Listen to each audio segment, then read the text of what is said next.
कुछ पढ़ रही थी ना, मुझे लगा कि नहीं तो हमारे बिहाफ पे।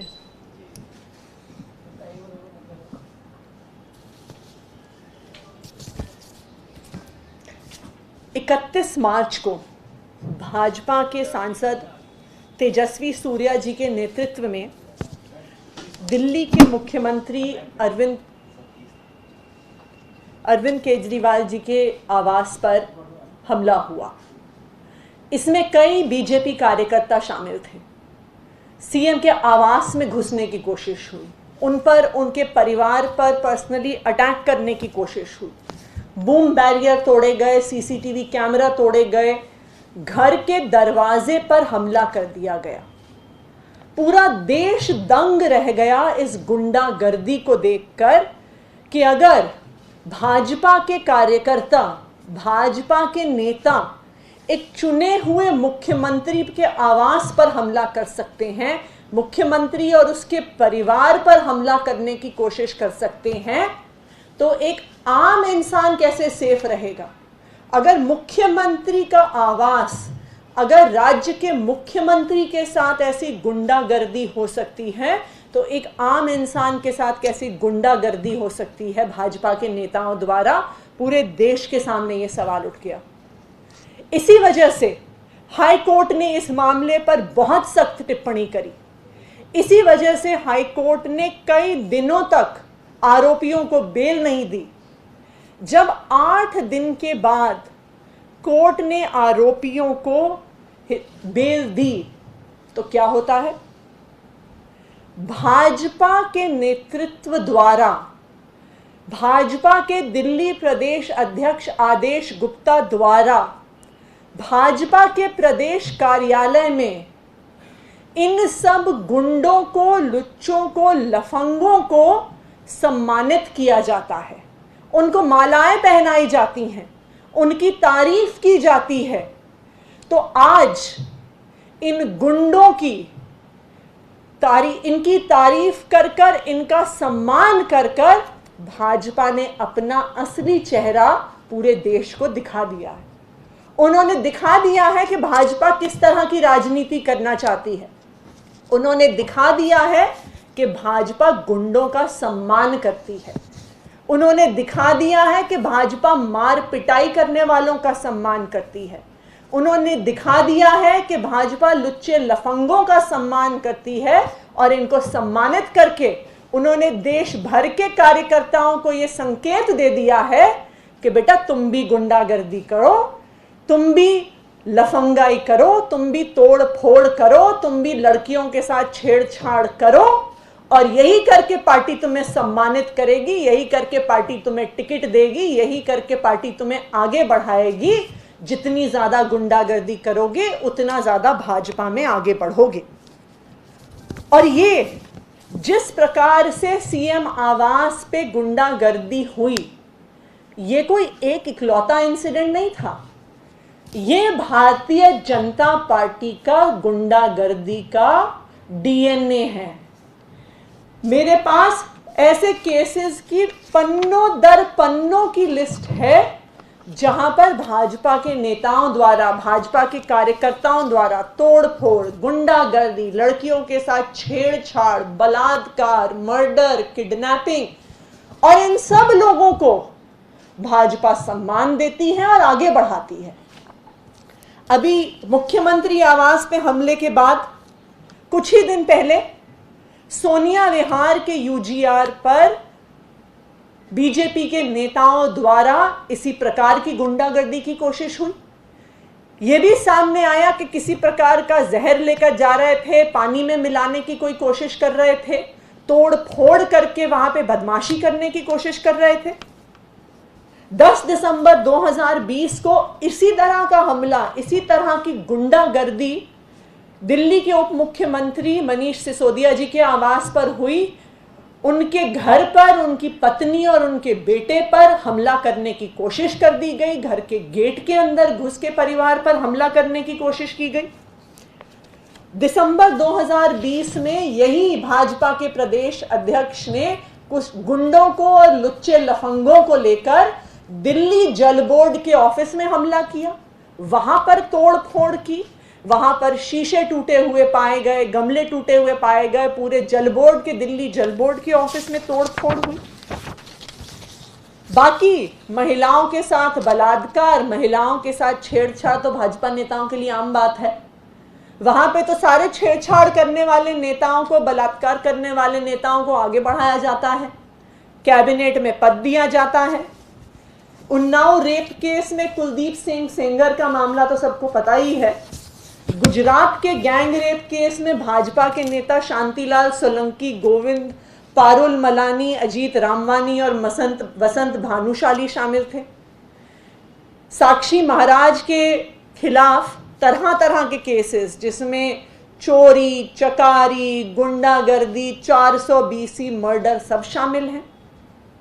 स्वामी चिन्मयानंद जो मंत्री हुआ करते थे, उन पर रेप का आरोप है, उन पर बलात्कार के आरोप हैं, उन पर लड़कियों के साथ छेड़छाड़ के आरोप हैं। हरक सिंह रावत जो कैबिनेट मंत्री हुआ करते थे उत्तराखंड की सरकार में, उन पे लड़कियों के साथ छेड़छाड़ के आरोप हैं।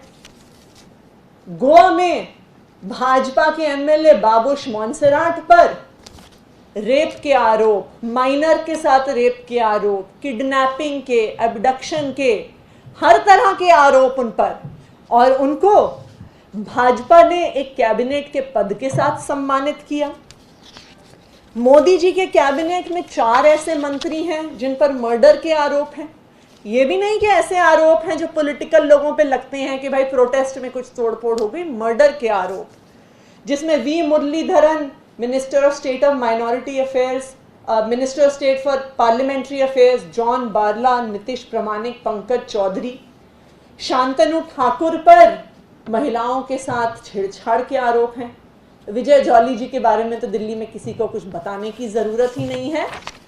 इसी तरह की लिस्ट पन्नों दन पन्नों की, तो 14-15 नाम हैं मेरे पास, ऐसी करीब 40-50 हमने गूगल किया कल शाम को, तो ऐसी 50 भाजपा के बड़े छोटे नेताओं की लिस्ट निकली जिन पर छेड़छाड़, बलात्कार, गुंडागर्दी, मार पिटाई, गाली गलौज, हर तरह के आरोप हैं।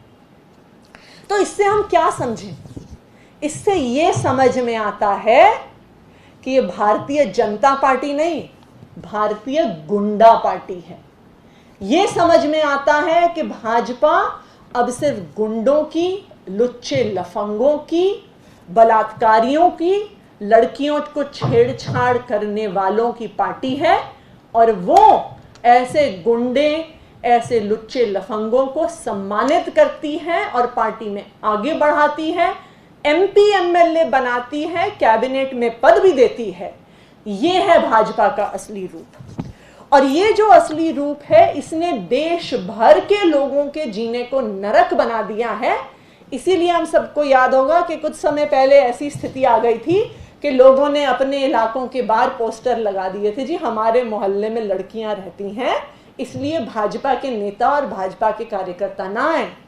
आज लोग परेशान हैं कि जहां भाजपा के कार्यकर्ता जाते हैं वहां सिर्फ गाली गलौज, गुंडागर्दी, लुच्चा लफंगियत यही होती है। आज पूरे देश को यह नजर आ रहा है कि देश के सामने 2 विकल्प हैं। एक तरफ भाजपा है जो गुंडों की पार्टी है, एक तरफ भाजपा है जो लुच्चे लफंगों की पार्टी है, बलात्कारियों की पार्टी है, और दूसरी तरफ आम आदमी पार्टी है जो ईमानदार, पढ़े लिखे, शरीफ लोगों की पार्टी है। अब आम आदमी पार्टी को देखने जाइए तो जिस तरह से भाजपा में ये गुंडागर्दी की लिस्ट बनती है, उसी तरह से आम आदमी पार्टी में डिग्रियों की लिस्ट बनती है। अब आम आदमी पार्टी को देखने जाइए तो आम आदमी पार्टी के नेता, दिल्ली के मुख्यमंत्री अरविंद केजरीवाल जी एक IIT के ग्रेजुएट हैं, वो सिविल सर्विसेज में रह चुके हैं। आप देखने जाइए दिल्ली के उप मुख्यमंत्री मनीष सिसोदिया जी को, तो एक जाने माने पत्रकार रह चुके हैं। आप देखने जाइए अभी जो 2 हमारे नए राज्यसभा के सांसद बने हैं, राघव चड्ढा जी को, संदीप पाठक जी को। राघव चड्ढा जी एक चार्टर्ड अकाउंटेंट हैं, लंदन स्कूल ऑफ इकोनॉमिक्स से पढ़े हैं। संदीप पाठक जी IIT में प्रोफेसर रह चुके हैं, कैम्ब्रिज यूनिवर्सिटी से अपनी PhD कर चुके हैं। मैं खुद देश विदेश की बड़ी बड़ी यूनिवर्सिटी से पढ़कर विदेश में नौकरी कर कर उसे छोड़कर आई और राजनीति में आई। आप हमारे पंजाब के विधायकों को देखने चाहिए। आम आदमी पार्टी ने रिकॉर्ड सेट किया है कि आम आदमी पार्टी के पंजाब के विधायकों में 12 डॉक्टर हैं, 12 डॉक्टर जो MBBS, MS, सर्जन, पीडियाट्रिशियन, तरह तरह के डॉक्टर, 7 वकील हैं, एक रिटायर्ड सिविल सर्वेंट है, एक ऑक्सफोर्ड के MBA ग्रेजुएट हैं। ये आम आदमी पार्टी है। जिस तरह से भाजपा के नेताओं की गुंडागर्दी की लिस्ट बनती है, उसी तरह से दूसरी तरफ आम आदमी पार्टी की डिग्रियों की लिस्ट बनती है कि किस तरह से देश दुनिया की सबसे बड़ी बड़ी यूनिवर्सिटी से पढ़कर सबसे अच्छी नौकरियां कर कर उन नौकरियों को छोड़कर आज पढ़े लिखे ईमानदार लोग राजनीति में आए हैं, राजनीति को बदलने के लिए। तो एक तरफ भाजपा की गुंडागर्दी है और दूसरी तरफ आम आदमी पार्टी की शराफत। एक तरफ ये बलात्कारियों की पार्टी है तो दूसरी तरफ ये पढ़े लिखे लोगों की पार्टी है। आज देश के सामने ये 2 विकल्प खड़े हो गए हैं और ये देश की जनता, आप देश के किसी हिस्से में जाइए, आज सब लोग कहने लगे हैं कि हमें ये भारतीय गुंडा पार्टी नहीं चाहिए, हमें ये लुच्चे लफंगे नहीं चाहिए, हमें ऐसी पार्टी नहीं चाहिए जो इन गुंडों का सम्मान करती है। हमें एक ऐसी पार्टी चाहिए जहां पढ़े लिखे लोग हैं, एक ऐसी पार्टी चाहिए जो पढ़ाई लिखाई का, शराफत का, ईमानदारी का सम्मान करती है और ईमानदार और पढ़े लिखे लोगों को राजनीति में लेकर आती है, क्योंकि इस देश को ईमानदार पढ़े लिखे लोगों की जरूरत है। धन्यवाद।